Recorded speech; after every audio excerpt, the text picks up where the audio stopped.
Wednesday, the 18th of June. Welcome to the President's Daily Brief. I'm Mike Baker, your eyes and ears on the world stage. All right, let's get briefed. We'll start things off with a look at how the U.S. might be preparing to enter the war between Israel and Iran. A sudden surge in military deployments suggests that something big could be on the table. Later in the show, Israel's campaign inside Iran isn't just targeting infrastructure. It's gutting the Supreme Leader Ayatollah Khamenei's inner circle, leaving him increasingly isolated. Plus, the U.S. is pulling troops out of Syria again. Kurdish allies say the drawdown could open the door for a dangerous ISIS comeback. And in today's back of the brief, the latest on that horrific Air India crash that killed 270 individuals. Investigators are analyzing the black boxes to uncover what went wrong. But first, today's PDB Spotlight. It's day 6 of the war between Israel and Iran. The Israeli Air Force is dominating the skies over Tehran, striking deep into Iranian territory with seeming impunity. But now the speculation is shifting away from what Israel might do next and toward whether the U.S. is preparing to step in directly. According to a report from Axios, President Trump told regional allies on Sunday that the U.S. did not plan to get involved in the conflict unless Iran directly targeted American forces or personnel. That message reportedly echoed one that was sent just an hour before Israel launched its opening strikes last Thursday, when the White House informed partners in the region that Washington would not take part in the war. But that position may be shifting. There are signs, both in terms of rhetoric and military deployments, that the Trump administration's calculus could be changing. Whether it's due to new battlefield conditions or fresh intelligence regarding Iran's nuclear program, something seems to be in motion. And here's what we know. A lot of resources are now being moved into position. Secretary of Defense Pete Hegseth has reportedly ordered the USS Nimitz Carrier Strike Group to redeploy to the Middle East. Now, the Nimitz can carry more than 60 aircraft and hosts a crew of roughly 5,000 sailors. It's not just a symbol. It's a potent strike platform that can rapidly launch combat operations across the region. Frankly, a carrier strike group is the ultimate display of U.S. military might. Meanwhile, U.S. European Command has also moved in. 2 Navy destroyers were deployed to the eastern Mediterranean Sea on Friday. Their mission is to bolster missile defense and be ready to intercept incoming threats. And there's another key piece that tells us something big might be brewing, and that would be refueling aircraft. Now, the U.S. Air Force has repositioned a large number of aerial refueling tankers to forward operating bases in Europe. And that might sound on the surface rather mundane, but these aircraft are essential for long-range bombing runs, allowing fighters and bombers to stay airborne for extended missions. If you're planning to strike a fortified target deep in Iran, well, you need tankers. Which brings us to the real crux of this story. What exactly would U.S. military assistance look like if Trump gave the green light? Right now, much of the speculation focuses on one site, and that would be, of course, Fordo.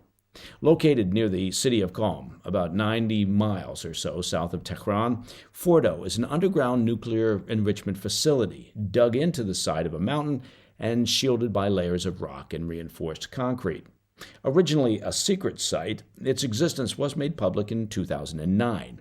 It houses space for approximately 3,000 uranium enrichment centrifuges. And because of its location, Fordo is a particularly hard nut to crack for the Israeli Air Force. Israel does have so-called bunker buster bombs in its arsenal, like the American-made GBU-28, but those are limited in what they can penetrate. When it comes to deeply fortified subterranean sites like Fordo, well, there's really only one weapon designed for the job. That would be the GBU-57 Massive Ordnance Penetrator, often shortened to MOP, because nobody loves an acronym like the U.S. military loves an acronym. It's a 30,000-pound monster, built specifically to drill through hardened bunkers. Now, if you're asking yourself, why don't we just hand the bomb over to Israel? Well, these bombs are so big that, frankly, Israel doesn't even have the aircraft needed to carry them. A MOP can only be deployed from a B-2 or a B-52 bomber. Israel doesn't have either. So even if Washington gave Tel Aviv the bombs, they'd have no way to deliver them on target. That's why any mission to destroy Fordo with a mop would have to be carried out by the U.S. directly. There could be other options, perhaps, like a special operations raid. Now that's possible, but highly unlikely. Fordo isn't just deep underground, it's heavily guarded and situated in the heart of Iran. You'd be asking U.S. or allied special forces to sneak deep into hostile territory, locate the fortified facility, sabotage it from within, and then escape. It's not impossible, of course, but it's extremely high risk. And Fordo isn't the only site under scrutiny. Let's not forget, of course, Natanz. Now, that's Iran's other major nuclear enrichment site. It's located roughly 150 miles south of Tehran, near Kashan, and was one of the first targets struck by Israel last week. According to Rafael Grossi, he's head of the International Atomic Energy Agency, while surface structures at Natanz were damaged or destroyed, the most sensitive parts of the facility, its underground cascade halls, well, they remain intact. Those halls are where Iran runs both its test and production-scale uranium enrichment systems. They're heavily reinforced, and if Israel's airstrikes didn't reach them, they may require bunker-busting strikes of their own. So while the Trump administration may not yet be officially, quote, in the war, the pieces on the chessboard are being moved.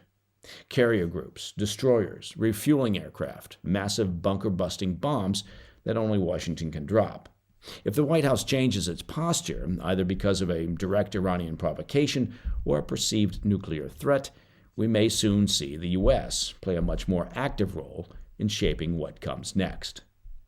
All right, coming up next, Israel is hollowing out Khamenei's inner circle, and the U.S. is pulling troops from Syria, while Kurdish allies at the same time fear ISIS could rise again.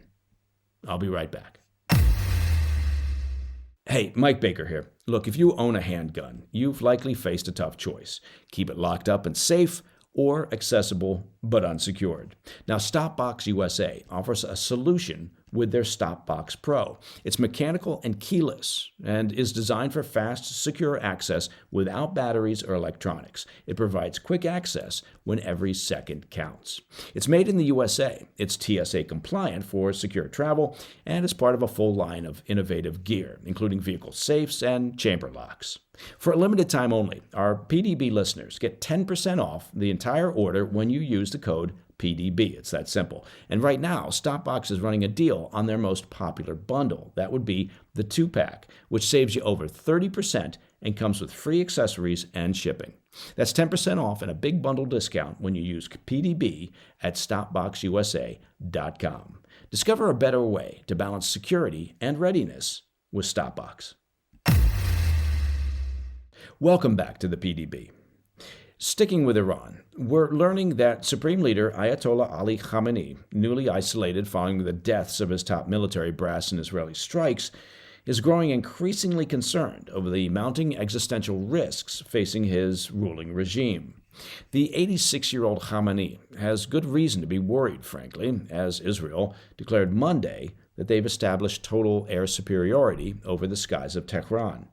As we discussed on yesterday's PDB, their air campaign is quickly laying waste to the regime's missile stockpiles, aerial defenses, and offensive launchers, leaving their remaining leadership vulnerable to targeted attacks.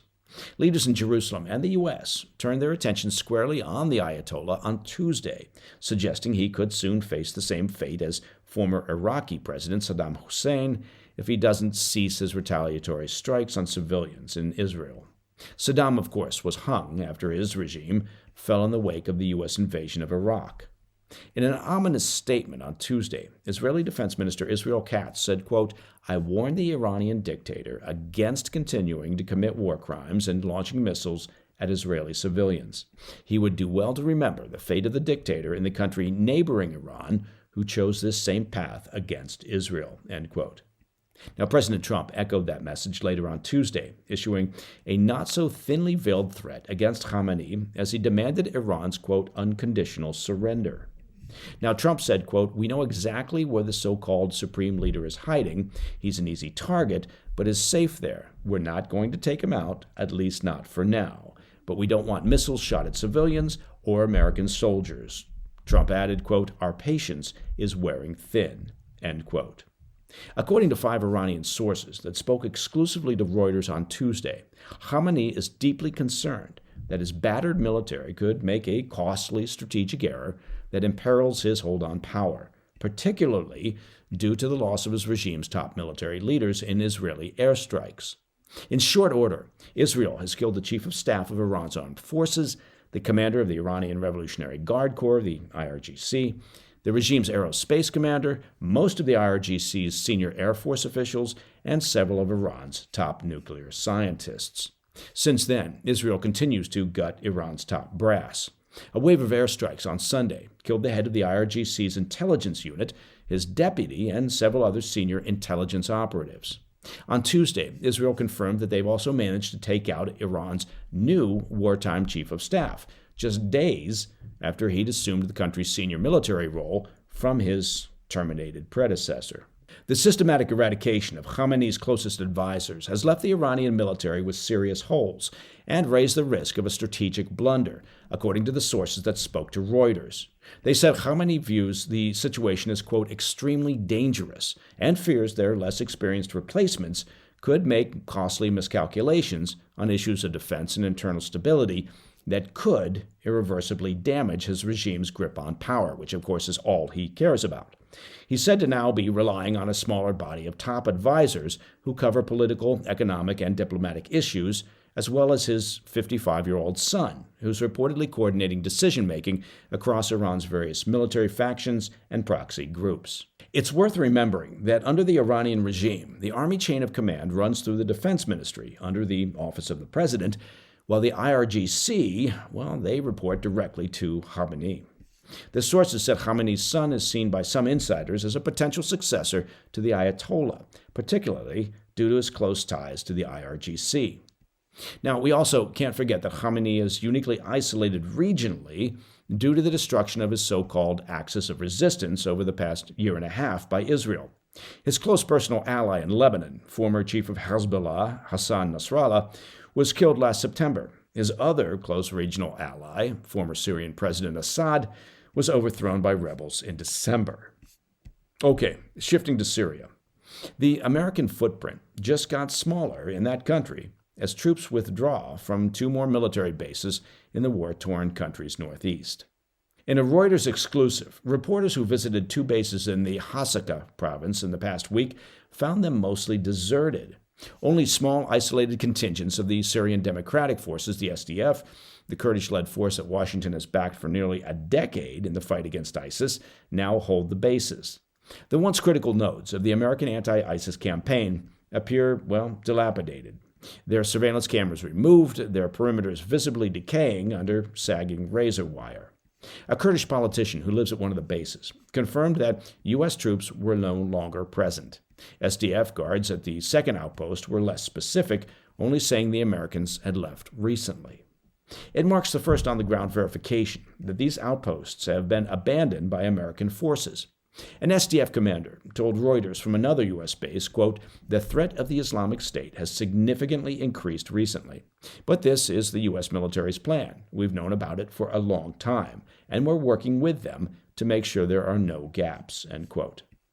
Now, the Pentagon has not publicly commented on the full scope of the departure, but according to the New York Times, the Trump administration's plan is to consolidate forces at a single remaining base, slashing troop levels from roughly 2,000 to 500. That would reduce the total number of American bases in Syria from 8 to 1 since Trump took office. The SDF commander warned that the presence of only a few hundred U.S. troops on a single base would be, quote, "not enough to contain the expanding threat of ISIS." The repositioning reflects a broader American strategy shift amid widening conflicts, including Israel's ongoing war against Iran, which began just hours before the SDF commander's interview. As we've long tracked here on the PDB, the Syrian dictator Assad was ousted in December, of course, by Islamist rebels, ending more than a decade of civil war and triggering a collapse of the regime's centralized control. In the power vacuum that followed there, the newly formed transitional government has struggled to rein in extremist groups, and ISIS appears to be exploiting the chaos. According to SDF sources, ISIS cells have reactivated in several cities, including the capital of Damascus. Foreign jihadists who once fought the Assad regime are now swelling ISIS ranks, and the terror group has seized weapons and ammunition from abandoned military depots. In just the past few days, ISIS terrorists have killed at least 10 SDF fighters east of the Euphrates River in renewed attacks. And hours after the SDF commander's interview with Reuters, the U.S. base was targeted by 3 Iranian-made missiles, which were intercepted by U.S. defense systems, according to SDF sources. While the SDF commander declined to speculate whether the Israel-Iran conflict would spill over into Syria, he conceded that hopes for containment are slim. With American troops thinning out and ISIS fighters becoming emboldened, SDF officials are warning that the fragile security order in northeast Syria is starting to fracture. Coming up next in the back of the brief, investigators in India are now analyzing the black boxes to find out just what went wrong in that deadly Boeing crash that killed 270 people. Hey, Mike Baker here. Now, as you know, I am pretty much known far and wide as a real fashion icon. So, let me give you the benefit of my style experience, right? And let me tell you about a great company. And that company is True Classic. Now, True Classic goes beyond fit and fabric. Their mission is to help men show up with confidence and purpose. And their clothing is designed to fit well, feel great, and stay affordable so men can look sharp without overspending. And that's important, right? What truly sets True Classic apart is the intention behind the brand. From supporting underserved communities to helping men feel more confident in their daily lives and even bringing humor to their messaging, well, they lead with purpose. Each piece is tailored where it matters and relaxed where it counts, offering a clean, comfortable fit that works for everyday life. Look, there's no stiff fabric. Ooh, nobody needs that. There's no bunching. Please, nobody needs bunching. And just dependable quality and design. I've got a bunch of their t-shirts and sweatpants in my closet, and they are terrific. They fit and look great. Anyway, say goodbye to overpriced designer labels and throw away fast fashion. True Classic is built for comfort, it's built to last, and it's built to give back. You can find them at Target, at Costco, or visit trueclassic.com/PDB to learn more and explore their collection. In today's Back of the Brief, investigators in India have begun poring over black box data from last week's Air India crash that killed 270 people as they tried to determine what led to one of the deadliest aviation disasters in modern history. As I'm sure our listeners are aware, an Air India Boeing 787 Dreamliner en route to London's Gatwick Airport crashed just moments after takeoff in the western city of Ahmedabad. Now, that was last Thursday, and the plane hit a medical college hostel near the airport on impact. All but one of the 242 passengers on board were killed in the disaster, as were 29 people on the ground. Experts from India's Aircraft Accident Investigation Bureau are now probing the disaster, alongside investigators from the UK and US and officials from Boeing. So far, it's not clear what went wrong during the takeoff last week, and officials cautioned on Tuesday that the investigation could take a considerable amount of time. That's according to a report from the Associated Press. They note that the plane was badly charred, and the heat generated from the crash could have damaged critical data in the black boxes recovered from the wreckage. Officials said a preliminary report will likely take 3 months to complete. If the data did remain intact, the black boxes will have a record of pilot conversations, emergency alarms, and any distress signals made before the crash. Investigators will also be examining data from the plane's digital flight data recorder, which stores information related to engine and control settings. Additionally, they'll be probing the training records of the pilots, the total load of the aircraft, potential thrust issues with the plane, and any previously reported performance issues. In the meantime, Boeing is carrying out inspections and performing maintenance on Air India's entire fleet of Boeing 787 Dreamliners, just out of an abundance of caution. We should note that Boeing has been plagued by safety issues in recent years, particularly among their fleet of best-selling 737 MAX planes, which were involved in deadly crashes in 2018 and 2019 in Indonesia and Ethiopia that took the lives of 346 people. But last week's tragedy was the first time their Dreamliner aircraft, which went into service in 2011, suffered a deadly crash in its 16 years of operation. And that, my friends, is the President's Daily Brief for Wednesday, the 18th of June. Now, if you have any questions or comments, please reach out to me at pdb at thefirsttv.com. And to listen to the show ad-free, which you know you can do, just become a premium member of the President's Daily Brief by visiting pdbpremium.com. And of course, take a moment if you can out of your busy day to check out and subscribe to our very swanky YouTube channel. You can find that at President's Daily Brief. I'm Mike Baker, and I'll be back later today with the PDB Afternoon Bulletin. And yes, I'm still on the road. Until then, stay informed, stay safe, stay cool. Hey, Mike Baker here. Let's talk about your personal finances, shall we? And your hard-earned savings. And importantly, let's talk about how you can protect them. Did you know that in the last 12 months, gold's value has jumped 30%, and central banks all over are buying gold in record amounts? You see, with the usual ups and downs in the stock market and the general uncertainty over the global economy and trade wars and, of course, real wars, and those pesky BRICS nations pushing hard to replace the U.S. dollar as the global reserve currency, well, you can see it's no wonder that thousands of Americans are turning to Birch Gold Group, because in times of uncertainty, gold can offer peace of mind. Now, Birch Gold makes it easy to convert your IRA or your 401k into a tax-sheltered IRA in physical gold. Or like a lot of folks, you can just buy gold to store at home. Just text PDB to 989-898, and Birch Gold will send you a free information kit on gold. There's no obligation. It's just useful information. With an A-plus rating with the Better Business Bureau and tens of thousands of happy customers, take control of protecting your savings today. Text PDB to the number 989-898. Hey, thanks for tuning in. If you enjoyed this video, don't forget to hit that like button and leave a comment, a really positive, nice, and kind comment. That would be appreciated. And if you're not already subscribed to our channel, make sure to subscribe and turn on notifications so you don't miss any of our daily updates.